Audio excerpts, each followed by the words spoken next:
Napakaganda po kasi po yung yung kinokompleto ninyo eh. Pero parang may kulang pa. Pero masyadong nakakaiyak yung mga sinasabi ni Secretary Lucy. Kasi totoo yun eh. Yung panahon ng pandemya, or yung pag may mga like bagyo, alam mo parating pa lang yung bagyo, nakikita mo pa lang yung pagbuo. Nasa isang malahabang mesa na sila, nag-uusap na sila, naka-ready na rin ang DSWD, naka-ready na ang lahat ng mga departamento, but all the secretary, he makes sure na uupo sa mahabang mesa with the president. Hindi niya inuobliga kung kani-kanino because siya yung pinaka-leader eh. So, alam niya na wala kang pwedeng sisihin kundi siya. So, pinaghahandaan talaga yun na nakaraang administrasyon. Moving forward, Secretary, marami pa. May kulang ako likely. Sususugan natin yan. Dadagdagan daw ni Secretary mamaya, pero bigyan natin ng pagkakataon muna si Sir Rob kasi para talagang detalyado. Yung dagdag talaga ni Secretary, hindi na malihis pa dahil kailangan masundan ninyo eh. Yung kaalaman kung papaano magpatakbo ng isang progresibo at talaga namang prioridad ang seguridad, binibigyan pagpapahalaga ang mga nangyayari at mangyayari pa lang sa mga nasasakupan at sa lahat ng mga Pilipino talagang magpahanggang ngayon pag makita mo. Yan ang dahilan kung bakit siya mahal na mahal. So, yun lamang po. At Sir Rob, continue please. Nasanay ako na moderator, so I thought I would be asking questions. But since the question was also thrown, let me answer it siguro through a perspective of applied leadership academic and also as a practitioner. Because I've observed yung style ng leadership ni Tatay Digong since he was the mayor, because I lived in Davao City, born and raised in Davao City, but also we all witnessed kung paano yung leadership niya as a president. So I have 4 observations. Number 1, observation ko, is yung tinatawag na strategic foresight as a leader, which is really important. So, strategic foresight is a scientific way of anticipating kung ano yung mangyayari. Ibig sabihin, hindi po ito pagpe-predict, but it's a process by which titingnan mo kung ano yung mga patterns and signals ngayon, and then you create scenarios about the future. So usually, scientifically, what you do is that you create 3 scenarios. Ang nakita ko kay PRRD, eto, naging very intuitive and very natural for him. Na pag may dumating na problema, hindi pa parating ang problema, hindi niya lang nire-report yung mga details, but nagkakaroon na kaagad ng gathering of insights from his cabinet and also from experts na kailangang marinig. So that's number 1. And then they create strategies out of that, depende kung ano yung magiging sitwasyon. Number 2, I think that it is also equally important is yung style niya na PRD doesn't only look at one specific aspect of a problem, he actually assesses a problem, yung tinatawag nating systems thinking, na tinitingnan yung complexity ng problema. Kaya ang makikita natin, yung implementation niya, medyo buo. Tama ba? Na hindi siya yung one particular angle of the issue lang ang tinututukan, pati tinututukan lahat. At yung approach niya, nakita ko even in Davao City, is that he would gather not only the right people, but also the right contacts and, doorkeepers that will eventually, kasi ang solution niya, hindi lang kumbaga that can be defined 1, 2, 3 na parang linear na process, but sabay-sabay siya bilang isang buong sistema. Number 3 is that I think makikita naman natin, nandito si Secretary Alcusi, Ma'am Evangelista is also here, yung ability ni PRRD to actually select the right kind of people na talagang mga experts, talagang may leadership capabilities also. And I think surrounding himself with those capable people is it's a signature part of his leadership na kumbaga, kinuha niya talaga based on their competency, hindi lang dahil kakilala or hindi lang dahil, malakas or whatever. Nakita natin yon at work.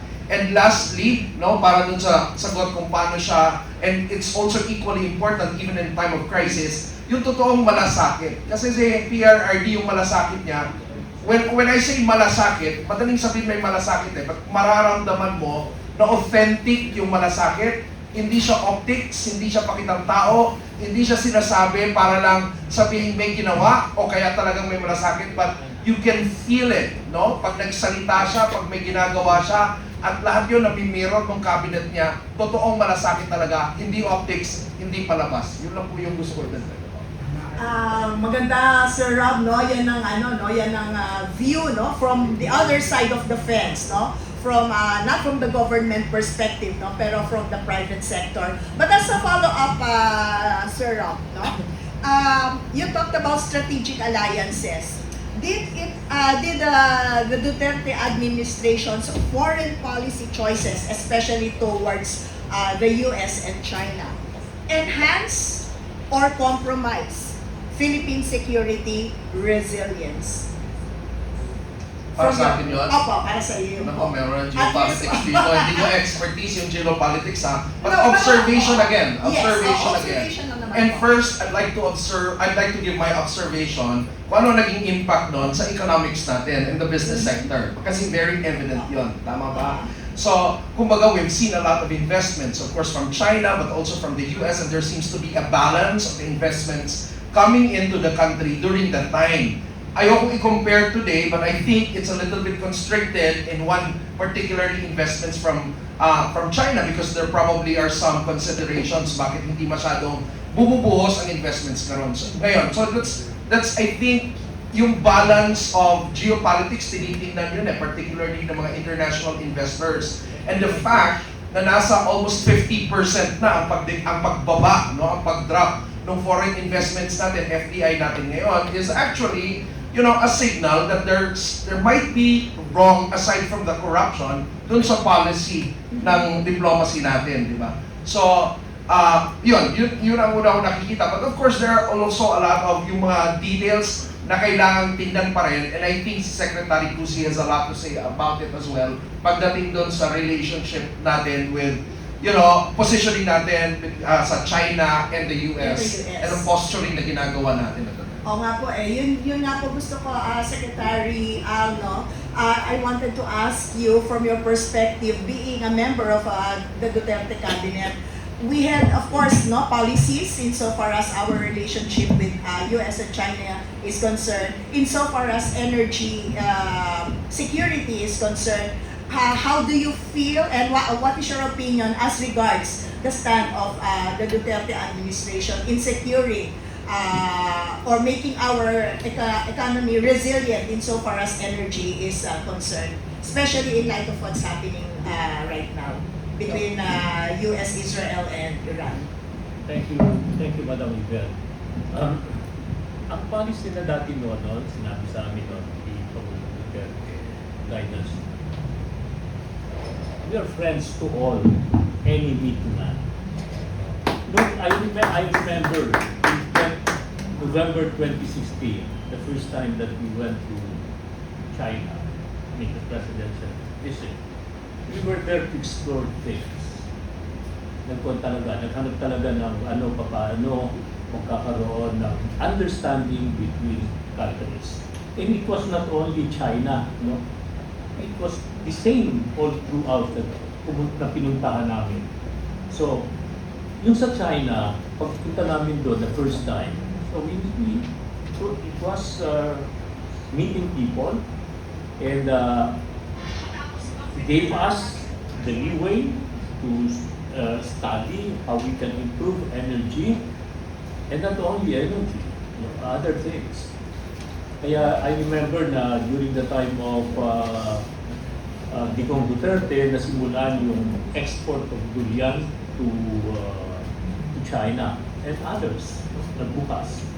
Pero sa energy, sabi namin nun, at ako personally, because I was the one, I can speak about it because ako ang nagtrabaho. Ang one is the party-to-party relationship, PDP. So PDP as a party, we have our advocacies, our principles, and we studied and compared. At ipag-meeting ako sa CCP, pinag-aralan ko ano ang kanilang sistema. Ibang-iba, develop yung system, mature yung system, at talagang it is a working system. We wanted to learn. how to care for people. So yun ang sinabi natin, nagkaroon kami ng party-to-party relationship and people-to-people relationship. Pagdating sa energy, para magkaroon tayo ng energy security, pinagawa namin kung ano magagawa ng from China. No? I remember what I said then to yung NEA nila, yung National Electricity ko nila. It's not our NEA, the same as NEA, no? Parang yung kanila ministry. And I told them na, look, I'm not asking for any, I will not ask any grant, any stuff. What I wanted is that I'm inviting any of your companies in energy to put up a power plant in the Philippines. Without contract, without PSA, without anything. Basta gusto ko lang, magtayo kayo and that will be a merchant power plant. Meaning, nandyan siya to augment the supply. But without PSA, walang power supply agreement na itatali ko yung Pilipino. Nagsimula kami na nagsimula niya. But again, because of politics, nabiriya yun hanggang natapos ang aming termino. So as far as the relationship of countries, ipinursu niya yung what is good for the Philippines. No? Tapos we develop an MOU on how to explore dito sa West Philippine Sea. No? Nagkuha kami dyan because yung West Philippine Sea, yung pangalan, hindi naman nakaregister yun, tayo lang yun, hindi naman nakakuha. So, pagka nag-uusap kami ng China, sabi ko, they will call it South China Sea. South China Sea. Ako naman, sasabihin ko, well, what you call the West Philippine Sea, that you're calling a South China Sea. Nagaganyanan kami. We never give up. We never give up our... Sabi ko at that time, during the time, nandun kami sa yung West Task Force, ipabangga na ninyo natin yung barko, kaya na ninyo banggay ng China para international issue. No, because ang gusto lang ni Pangulong Duterte at that time, sabi niya, let's explore and exploit whatever resources there is at West Philippine Sea para mapakinabangan ng mga Pilipino. If I have to repeat, exploit. Yan ang sinabi niya. Gawa tayo ng paraan para ma-exploit yan. So, ano ang ginawa ng ating gobyerno? Yung commercial development without giving up any of our territories or rights. Gusto natin nag-deal kami dyan. Kaya lang na-aberya yun. Na-aberya yung programa yun because there were some private sectors that tried to sabotage mga negosyo. Yung agreement. I remember that in China, when we had a bilateral meeting, home and away, there was already a Filipino na nagsabotahe ng what? I have that in papers. So, but it's not being pro-China, it's not being pro-anybody because the same thing when we were in Saudi, the Middle East, even Korea, North Korea, we did that. Even the US, during the time we negotiated with US, in fact, the term that I used to US was this. That is a business delegation. I said that, we feel that you have abandoned us. That's what I told the US, I think that was 2017. And I have a series of meetings with them, even in Singapore. I said that you have abandoned us because you never invested anything in the US as far as our development is concerned. So we even approached them for nuclear. We agreed on the nuclear development. Nilapitan natin ang US, so wala masasabi pro-US or pro-China. It is for the interest of the Philippines that we were working for. Yun ang masasabi ko sa inyo. Thank you.